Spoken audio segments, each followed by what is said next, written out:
thank you very much indeed. You need to balance this out. So, Okay. I must admit, I can't remember the precise title of this panel, but it's World Affairs. Let's call it that. And for World Affairs, we have a fantastic panel to discuss it all. Straight from one of the world's, unfortunately, one of the world's hotspots, we have Lina Naseba, Minister of State for the UAE. We have Subramanian Jaishankar, the Minister of Foreign Affairs for India, one of the kind of most respected voices on the diplomatic planet, and Minna Valtonen, the Finnish Foreign Affairs Minister. So thank you all very much indeed. Mr. Jaishankar, if I could start with you. I think India's position, everybody's obviously one of the world's big powers, so what you do matters. And in Europe, people have been a bit equivocal about India's position on the Russia-Ukraine war. Why aren't you more committed to the Ukraine fight? Now you have another big war close at hand in Iran and so on. Explain to the audience here, you're sitting in Delhi, how do you see the challenges posed by those two conflicts and India's national interests and how you're trying to steer them? Mostly countries are committed to wars they fight and are equivocal about ones which they observe, as a general proposition. Yeah. So I can think of a lot of wars close to us where the rest of the world is quite equivocal. In this particular case, here's the challenge. You have, for the sake of simplicity, 4 parties, which is US, Israel, Iran. I'm using the Gulf as a part, though I accept they have a very differentiated position. And we have extremely good, extremely strong relations with all of them. So when you have then that situation, clearly your response... So to clarify, that includes Iran. You regard yourself as having good, strong relations with Iran? Yes, we have good relations, very substantial relations with Iran. Yeah. Now, I'm not saying the same. I'm not saying the 4 relationships are of the same quality. I mean, for example, clearly where the Gulf is concerned, we have 10 million Indians living in the Gulf. The largest number of Indian nationals who live outside India are actually in the UAE. Right. The Gulf countries are our primary energy suppliers. Many of them would be among our top 10 trading partners. I mean, if I use UAE as an example, you have a big community, huge trade, significant energy relationship, and in fact, much more than that, close defense and security relationship as well. So the challenge is in a quadrilateral situation where you have equities, arguably of a different order in each account. How do you manage them while addressing this conflict? Yeah. And are you feeling the domestic consequences of the war already? Because I think India's been unusually vocal in saying, look, the rising energy prices are driving people into poverty. Yes, because, when you are a low income or a low middle income country, then as indeed happened after the Ukraine war as well, an increase in energy prices hits a low-income country much more than it does a middle-income or a high-income country. And are you just stuck in the role of kind of frustrated observer, or is there much you can do to try to help? Well, I think at this time, much of the world is stuck in the position of a frustrated observer. But a lot of countries are trying to do what they can in this situation. Yeah. So it's not for want of trying. I mean, I'm again I'm talking about us alone, but I think, certainly there are not that many countries who would have relations, decent relations with all the parties involved. So clearly, we've sort of reasoned with the countries. We've been in touch with them. We hope very much that the U.S.-Iran negotiation leads to an early outcome. Yeah. And the continuation of the fighting is creating problems. Yeah, and we're in Finland, so I have to obviously ask you about the Russia-Ukraine war. I think in Europe there was a feeling that India adopted what we would regard as a kind of moral equivalence between the two sides, that you were saying, well, it's a big shame, but maybe they should stop, but you were too sympathetic towards Russia, too willing to buy oil from Russia. So how would you explain that position to the people here? Well, I'd make two observations. I buy oil. I buy oil based on cost and availability. So at that point of time, much of the oil available on the market was Russian, because Europeans were essentially buying up the Middle East oil, which was our traditional supply. So circumstances pushed us in a certain direction. But since you spoke about moral ambiguity, I would say this, no European country has been attacked with Indian weapons. I wish I could say that for European weapons vis-à-vis India. So keep that in mind. Be more explicit so that people understand what you're saying. Europeans sell weapons which are used to attack India. Not now, for many, many years. We Indians have never done anything to endanger Europe. So I think that's a reasonable point. Okay. Minister Niseba, I mean, you are right, in the front line. And we were all hoping for a peace settlement, but it looks like the war's flared up again. How did things seem viewed from the UAE? In the earlier panel, they're saying this war's going on for a while. Thank you for the question. Thank you to the hosts for having us. It's been a really quiet time in my part of the world, as you've observed. That's why you came here. That's why I came here. I had not much to do, and this looked like an interesting way to debate some of the policy decisions we make often at such a rapid pace. I think that's one of the fundamental changes in how we make our decisions today that has had impact. The pace of which we gather information, that we look at disinformation, and we make policy decisions has had a very enormous impact on being able to debate those outcomes in a measured way.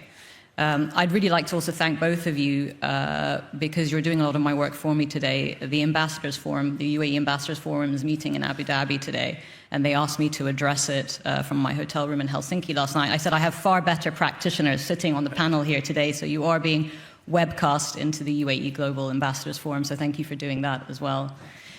But it is a critical time that our ambassadors are meeting, and they are hearing a number of our leaders address them about some of the key takeaways that the last 100 days have shown us as a country, as we have faced, if you imagine Helsinki or New Delhi, facing over 3,000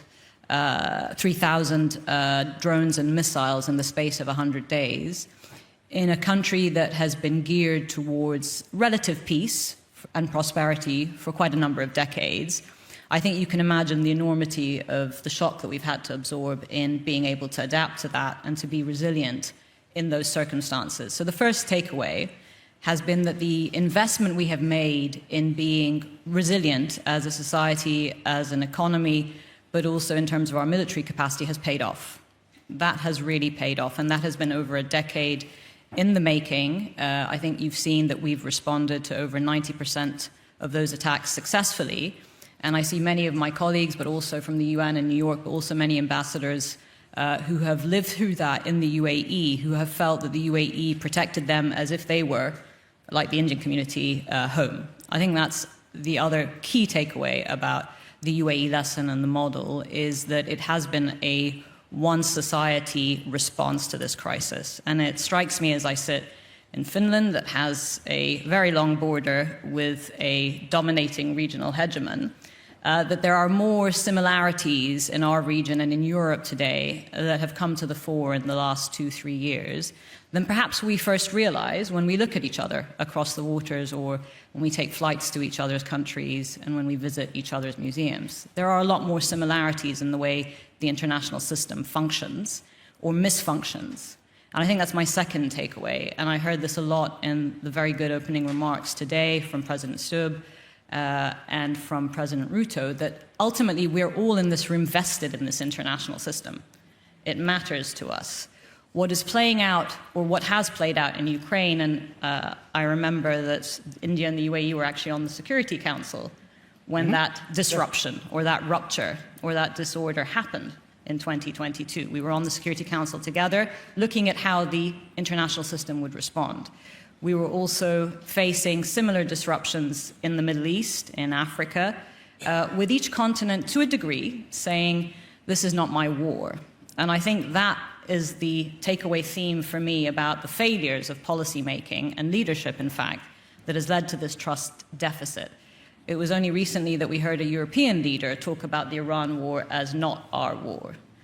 And therefore, it shouldn't be surprising to a degree when the Ukraine war is not seen as our war in the African continent or the Middle East, and when other horrific conflicts that are raging in Africa are not seen as our war across the ocean. And I think that fundamentally is what has to change. That is fundamentally what has to change. It's another takeaway from this period. Because what is playing out in the Strait of Hormuz today, a waterway that, again, earlier the president of Kenya said wasn't even on his radar, which I think is true for many people in this audience. What is playing out in the Strait of Hormuz today is fundamentally a test of this international system. It is a test of freedom of navigation. It is a test of the concept of trade as a global public good. It threatens, as Dr. Jaishankar has said, a fifth of the world's energy supply. The UN has estimated upward of 45 million facing famine as a result. It's a third of the world's fertilizer supply. Many countries have not been able to lay down harvest for food, so food security is at jeopardy. It's $500 billion of container traffic. This is global trade being tested in a narrow strait that is 40 kilometers from us. Iran is a neighbor of 40 kilometers from us at our closest points. And I think how this plays out will have implications for other straits, and this has been said by many of the practitioners in this room. But it will fundamentally have implications for how we respond as an international system. For us, it's partnerships, and it's partnerships that President Ruto said are defined as partnerships, not necessarily alliances, and I think Dr. Jaishankar said that. Yeah. It's resilience, it's alternative routes, and it's the international system. Yeah, I mean, you spoke about resilience and you sound admirably calm for somebody, you know, in the middle of a war zone. But one of the things that people have also said is that the UAE in particular, it's had this golden era, incredibly high international profile, Dubai, the safest city in the world, money, you know, coming in, and that you do have resilience and you could survive it for a while. But the longer the war goes on, the more the threat to your model, to, you know, for such an international city. So how much longer can you kind of cope with a situation like this without it taking a real toll on the UAE? Thank you for the question, and I think it's a fair one. And I would say that is actually the answer to the question many of us, why did the UAE face over 60% of the strikes in the region, having not been responsible or part of the initial US-Israeli operations that began the spate of the conflict?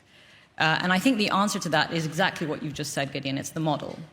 The model represents an alternative for the region and globally that is, as you said, calm, that is ambitious, that is creative. Much like Finland, it's entrepreneurial with what it has, with the size of its population, with its income and its resources.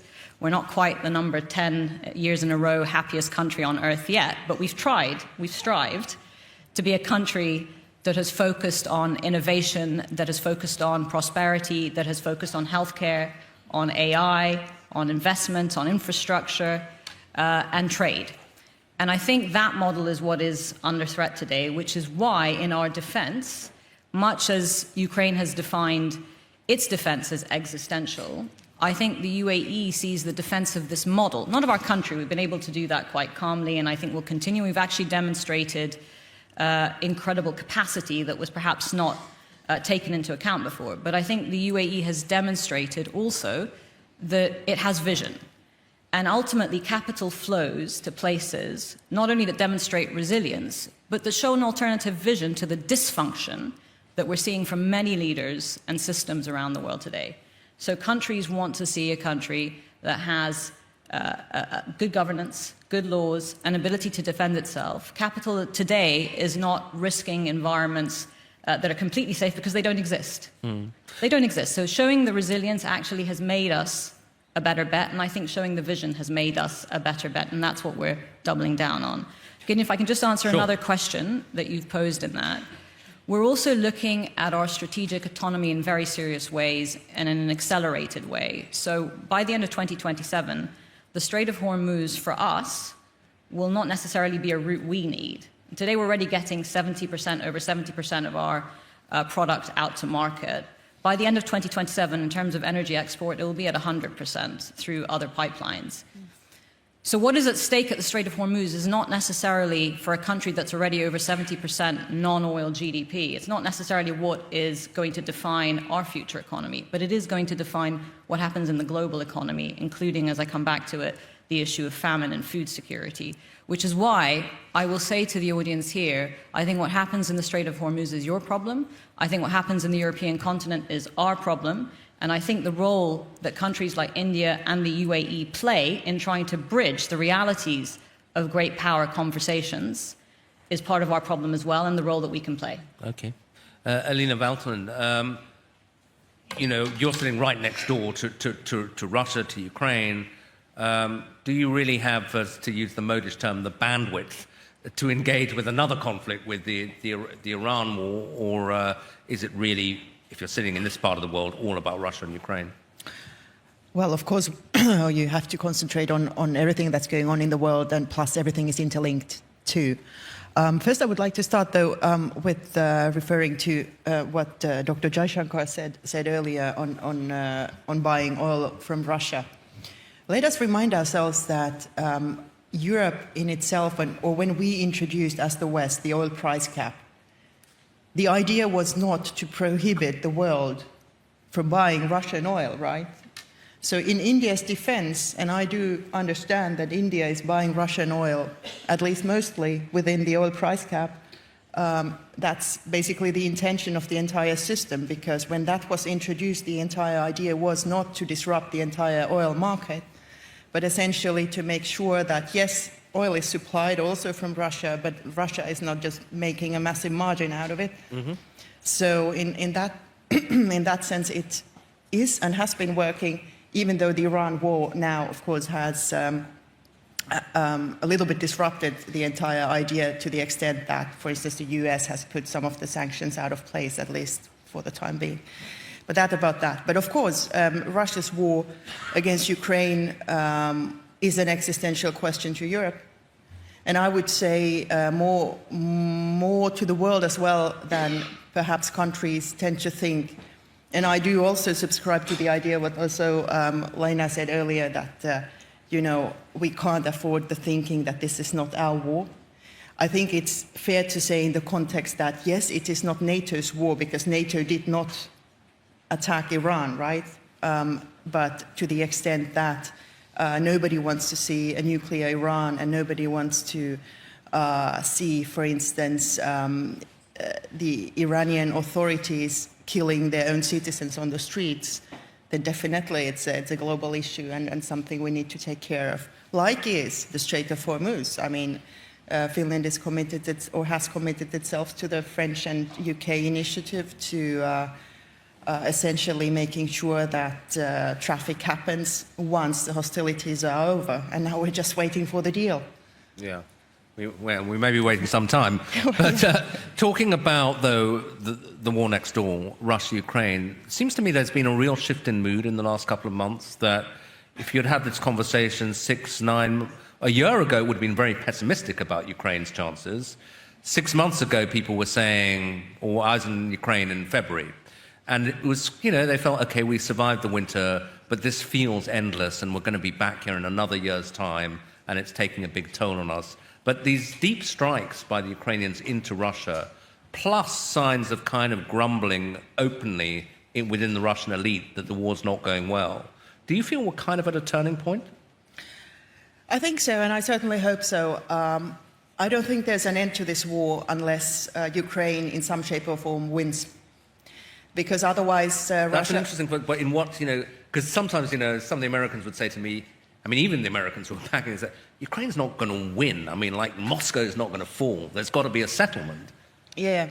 Well, I do think that Ukraine is going to win, and most certainly the Ukrainian people deserve that. They have been now defending their country against a full-scale invasion for almost 5 years or 4.5 years. Sorry to keep interrupting, but define win. What do you mean by win? Well, I think what is winning is preserving sovereignty, preserving freedom, preserving a European secure perspective for the people. Mm-hmm.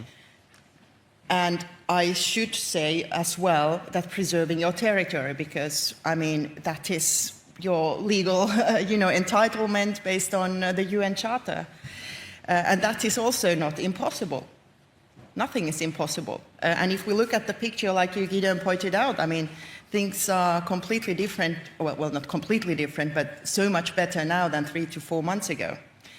Not to the extent that, yes, Ukraine still has to defend themselves at a very heavy cost, of course, like happens in a war, and also while Russia is targeting deliberately civilians and civilian infrastructure.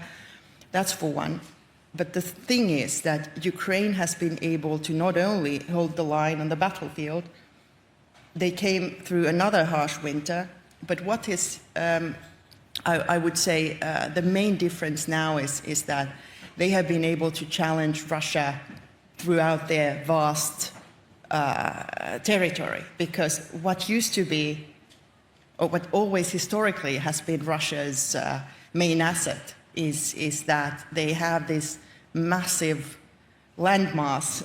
So basically, you could count so many armies that have fallen on their way to Moscow, right? But now, Ukraine can challenge Moscow. And it's a completely different scenario from whatever Russian leader has been forced to take into account in the past. They can't protect their elites anymore in that sense. And also, of course, their economy is more or less in shambles. So it's a totally different picture for them now than it was 3 to 4 months ago. And what I hear from the Ukrainians, their capabilities are only getting better, not only talking about drones, but also long strike capabilities using missiles. Thanks. Dr. Jaishankar, I'd like to give you a chance to comment on lots of interesting things that have just been said, but also maybe chuck in an extra element, which is Donald Trump. Any discussion of world affairs comes back to him. How much, have you been surprised by the direction of his second term? A lot of people, when he was re-elected, said, okay, we kind of know what he's like. We've seen him in office before. But is this a different Trump that we're dealing with the second time around? I'll take the easier one first. Yeah. Sure. The thoughts which are going on. Let me pick up on two things which Lana said. I think the truth is, to a great deal, everybody has that sense of it's not my war. We don't admit it at times, but it's very natural, because at the end of the day, the more stakes you have, the closer it is to you, the more vested you are. It's your war. And for somebody else, the further away they are, it's not their war. I think there needs to be a degree of understanding of that, and the expectation that, my war, as I said, I've had this statement thrown back at me repeatedly, so I don't repeat, I don't want to dwell on it too far, but I think the expectation that in the sense Ukraine, because it is so strong in Europe's calculus, is therefore shared by the rest of the world to the same degree. is no more reasonable than the rest of the world. Each region would have its own priorities. So again, because we keep coming back to Russian oil, look, when we didn't buy significant amount of Russian oil till 2022. Circumstances compelled us to get into that market. And I must say, the Russians have been steady suppliers because they put the cargoes out there, and you go out there and buy oil, whichever is the most reasonable and available oil. But I do want people to remember this. At that time, the US specifically asked India to buy Russian oil to stabilize the world markets. Yeah. Okay? Right now, if you see, after having first put tariffs on us last year for buying Russian oil, the US then again lifted its sanctions because on Russian oil. They need the oil price down again. Yeah. So let's not pretend that there is some great principle involved here. I mean, if it is on, off, and do it when it suits us and don't do it when it doesn't suit us. I mean, come on, we are all the adults in the room. We know what the game is. So I don't think making this about sanctimony is really warranted. Okay? Well, if you don't like sanctimony, then Donald Trump's your guy. He's very frank about. But wait, hang on. I have one other point. Yeah, please. And that's the resilience point. Because you asked me saying, what are you doing other than, what can you do other than being a frustrated observer? No, I think, look, there are immediate responses, there are short-term, medium-term responses. What, for example, we heard from Lana is UAE, for example, is de-risking by trying to build alternative evacuation routes for its energy. So what we're going to see to some degree is the Gulf itself de-risk the Gulf. Okay? To some extent, the rest of the world will work with the region also to build redundancy, and the IMEC, the India, Middle East, Europe Economic Corridor, is envisaged as one such initiative. But the third one, which is really interesting, I cite my own country as an example. Today, our largest oil supplier, little less than 40% is Russia. Our largest gas supply is the United States. And that was not the case till the 28th of February of this year. The main supplier was Qatar. Sure. So what is happening is the world is also de-risking on the region. People are looking for alternative energy sources and saying, okay, I'm prepared to buy at longer distance, maybe at a higher cost, but there is a greater security about it, predictability about it. So what I see in a way is that the global energy scenario will fundamentally change after this. Now, I'm not unidimensional. I'm not saying, for example, in India's case, our relationship with the Gulf is only about oil. As I said, we have many other factors, including people, talent, skills, business, security. But definitely, the way the energy flows were on the 27th of February before this war started, it's going to be significantly different, possibly irreversibly different, once this phase is over. So in an interesting way, just like the Ukraine conflict changed the energy flows for this region, what the Iran conflict is going to do is probably change the energy flows for Asia, certainly, possibly for much of the world. Your question on Trump, I was coming to that. Look, it is natural that people would extrapolate from one term to another. But it is also a fact that the second term, the politics of the second term was significantly different. And I think the politics of that and how America itself and American sort of institutions and systems have reacted to that has been extrapolated onto the rest of the world. In a sense, the answer is a kind of a yes and a kind of a no. I think what the first term and the run-up to the election had shown us was that there would be a very high degree of change. Okay. And you have to kind of acknowledge it, that much of what happened was actually declared in advance. Tariffs, for example. It's just that a world accustomed to its habits did not actually think this would be carried out. Okay, this is rhetoric, but it won't become policy, or policy would not become practice. So in that sense, I would say all of us were braced for a term where there would be very significant departures from the past, even from his first term. But I think probably most of us, I really can't think of anybody who was not, did not probably expect it to be as radical as it turned out to be. Now, some countries and some situations have felt it less. I mean, in our case, for example, we are not an alliance partner, so it didn't impact our security the way it would do to a NATO country or a bilateral treaty partner. There would be, countries who in other areas were all affected, like in tariffs. There would be some countries who were more affected on, say, immigration. So pick the issue and you would get, the world was unevenly impacted. But absolutely, I think all said and done, the world really did not see the intensity of that departure from previous policies in the second term.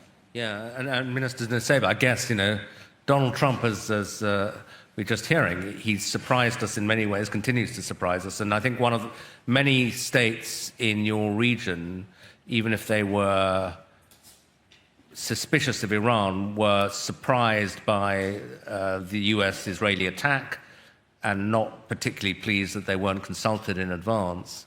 But now the war's going on. I mean, we were hearing earlier that it's a mistake to say the Gulf. Everyone's reacting the same way. People have different views.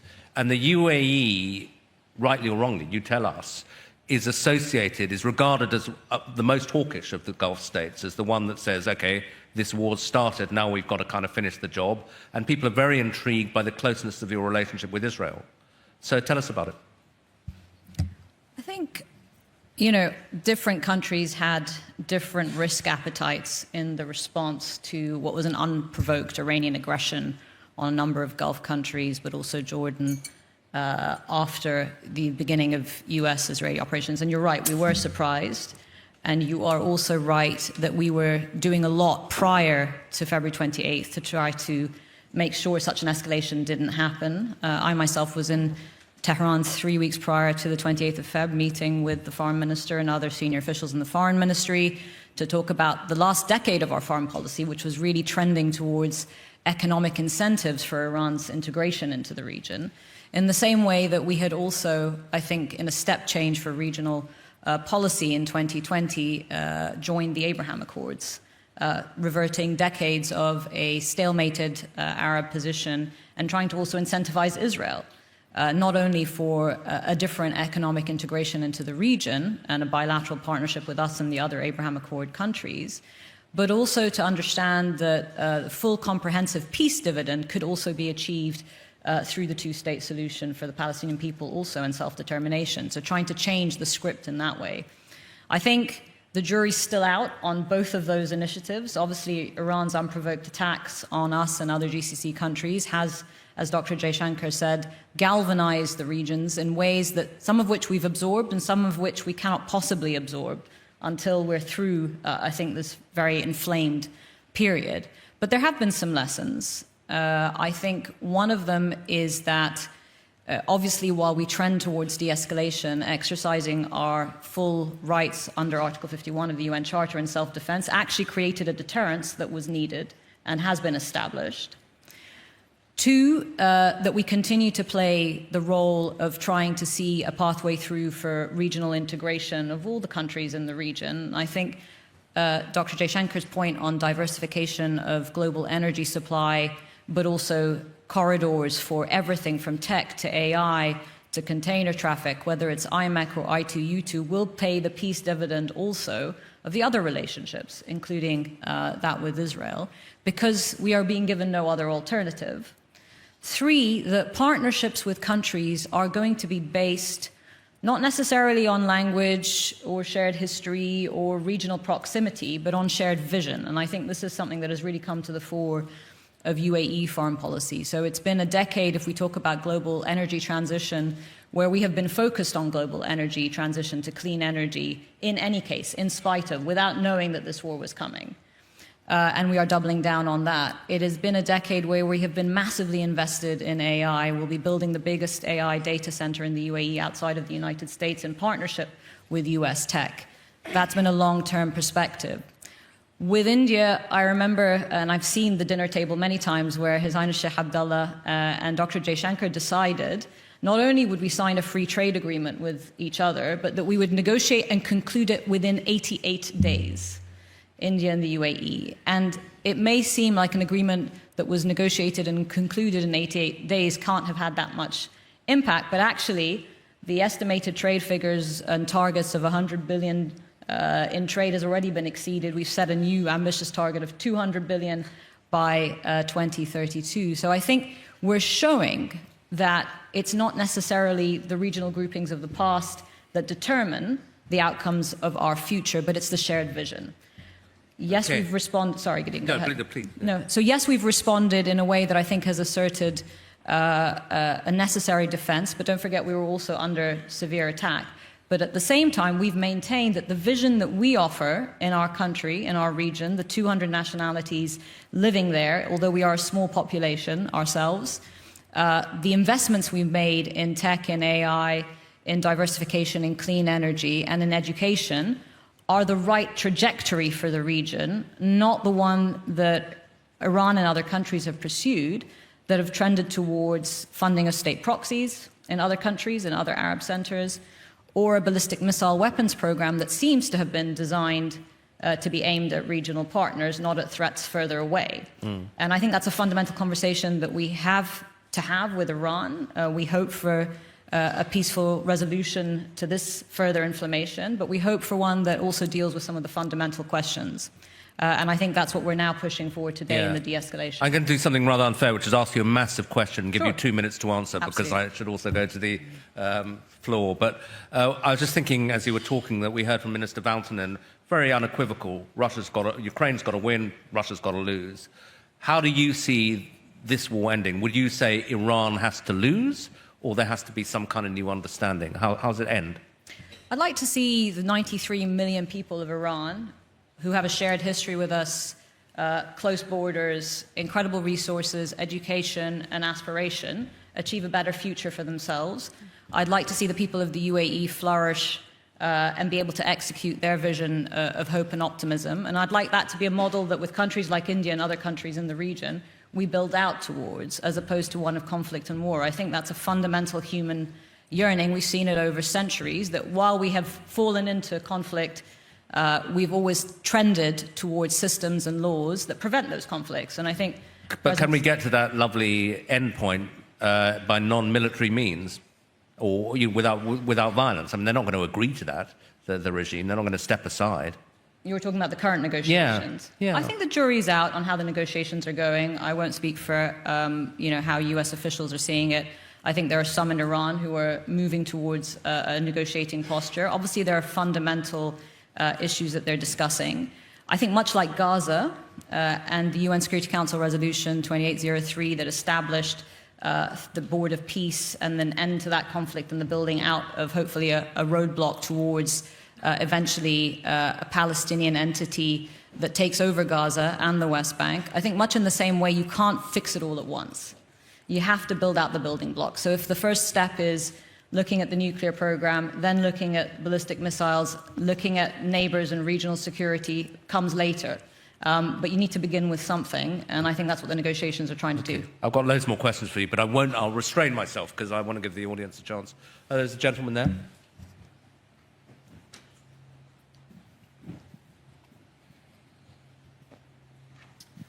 Thank you very much. My name is Mikko Savola, Member of the Parliament and Vice Chairman of the Defence Committee. Thank you for the very interesting debate. My question is about the defence industry. In Finland, we have very good companies such as Nokia, ICEYE, Patria contributing to communication, space technology and the defence manufacturing. And Finland is as well rapidly expanding its defence industry as almost all the countries in Europe and the world at the moment. So we have very strong knowledge, very important capabilities on the global as well. But my question is to you, like, can the global defence industry keep pace with rising security demands? And how do you see, can countries like Finland, UAE and India strengthen defence industrial cooperation in an increasingly competitive world? Thank you. Minister Jaishankar, do you want to take that first? Your compatriot Samir was saying India's buying European these days. So. Okay. Well, actually, we happened, Minister Valtonen and I, to be discussing that very issue before we came to this meeting. We signed many deals. We're not supposed to say that. I think the price just went up. Look, here's really what's happening in the defense landscape. If you look at the Gulf conflict, if you look at Ukraine, go all the way back, probably to Nagorno-Karabakh, wars have become different. Conflicts have become different. That doesn't mean that the old stuff is completely irrelevant, but it means that the new ways, the drones, the missiles, the loiter munitions work more effectively and are used more prolifically. So you're going to have, which happens in many other walks of life, you're going to have the old coexisting with the new and some kind of creative mix of how to use them, depending on the situation. In India's case particularly, because I want to place this in the context of what else is happening in Europe. You know, we signed this year a free trade agreement with Europe. That got a lot of news. What probably didn't get that much focus was we also concluded a security and defense partnership with Europe. We also have a talent mobility agreement, a framework with Europe. So what I can see is that the defense industries, particularly in the smarter sectors, will try to find common ground and see if there are partnerships there that will work. Side by side with that, there would be, you know, the orthodox defense weaponry as well, you know, the aircraft or the artillery or, I mean, whatever. So yes, I see this as an interesting possibility. We are right now negotiating a security of information agreement with the European Union. If we do that, I think that allows Indian companies to be eligible for contracts in Europe, which many of our companies would have an interest. Okay. So I promise we'll finish on the dot in 5 minutes' time. So let me just take a couple more. One question here, and then the chap there.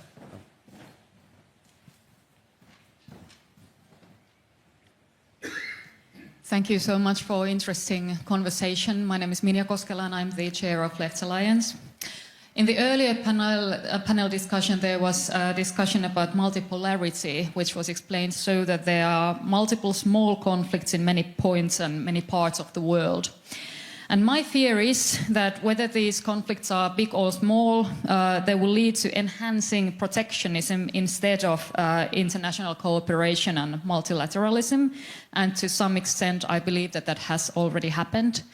So my question would be to you, through which institution and with what kind of practices we could ensure that we would lean towards each other and preserve multilateralism instead of enhancing protectionism? Okay, and then the chap there. Thank you very much for the discussion. I'm Robert Sundman, I'm a Finnish journalist. My question is for Minister Nusseibeh. How different does the Gulf region look politically after the war? I mean, UAE is leaving OPEC. We have heard more critical comments towards the GCC. How do you see the future of cooperation in the region? What is the new strategy of UAE? Okay, why don't you start with that, and then maybe Minister Jaishankar can take multilateralism. I think what's been described today is the evolving asymmetric nature of the warfare we're seeing in many of the zones around us, and how we've absorbed those lessons and taken from them, I think, is defining the change as we go. It's difficult to give a direct answer because we are still in process of analyzing and thinking through our response to it. But the asymmetry means that a relatively inexpensive drone can cause shipping companies and insurance companies around the world with much bigger heft and weight to decide they just don't want to take that risk of moving container traffic through the Strait of Hormuz. And the facts of the defense industry is relatively expensive by comparison. Patriot defense or THAAD missiles are an expensive way to deal with that kind of asymmetrical warfare. We've learned a lot from the Ukraine context in that, and there have been a lot of interchanges, sadly, not about innovation and AI and development and lifting more people out of poverty, but about how to improve our military-to-military cooperation. But I think that's a fundamental fact of how this development occurs in the coming period, which is we need to reestablish deterrence. But then we need to get behind something, and I think that's really the answer to your question of how do we see an evolving Gulf politically and how we think about multilateralism. And we shouldn't throw the baby out with the bathwater. What the last several decades have shown us is that human history has taken us to a point where, whether it's with the World Bank, the IMF, the financial institutions, the United Nations, the Security Council, with all the reform that is required, we need to do the same business of multilateralism, but we need to do it better. We need to deliver an outcome. And I think that's the same for the Gulf. Partnerships need to deliver an outcome. They need to deliver an outcome, first and foremost, to their own people. We are responsible to our own populations. But we have, in this global community, also a responsibility to each other. And I think that's a changing nature, again, of UAE foreign policy. We will look for diverse partnerships with other countries that have that shared vision. But we will also look, as we have done, to reinforcing the international system. I don't think it's a bug, but a feature that over 135 countries condemned the closure of the Strait of Hormuz and also condemned in the GA Russia's attack on Ukraine. I think that's a fact because international law still becomes something that we all fall back to. It is a good system. We need to reinforce it. At the same time, minilaterals, smaller groupings, IMEX, I2U2s, Pax Silicas, the BRICS that Dr. Jaishankar chairs right now, other communal groupings of countries that can be more agile, the EU and the 27-nation bloc, could be ways in which we cooperate more agilely in the future as well. Dr. Jaishankar, last word on that? I chaired the Quad also while I was about. Yeah. It's quite a feat to do the BRICS and the Quad together. No question multilateralism is under stress. And the needle has moved more towards, call it what you will, unilateralism, protectionism, etc., etc. But we need to kind of distinguish between the baby and the bathwater here. I don't think because multilateralism is not working effectively, we should junk it. It still is the best game in town. It needs to be improved. It doesn't need to be discarded. And in fact, a point which Lana made just now, which is on an issue like the freedom, the maintaining an international waterway. Multilateralism has a power. It does matter how many countries finally support it or sign up to it. This is part of a bigger problem, and that is a problem of a world in transition. The debate is you can't, have an insulated debate about multilateralism and globalization versus unilateralism and protectionism without understanding that all of this is happening because some parts of the world are stuck to where they were 80 years ago, and other parts of the world have moved. And there is a tension out here, and there's a politics out here, which is reflective of that tension. So we would all want a reasonable solution. part of which is, of course, the reform of the UN, but a lot of it is also going to be the politics of many countries and how it plays out in those countries, how this rebalancing of the world order would happen, because we've had an economic rebalancing. We are now seeing a political rebalancing, to some extent a cultural rebalancing. So it is going to be a fairly messy situation for a predictable future. Okay. I know you've got to go. Do you want to have a last word, Minister Valtonen, or have you got to rush?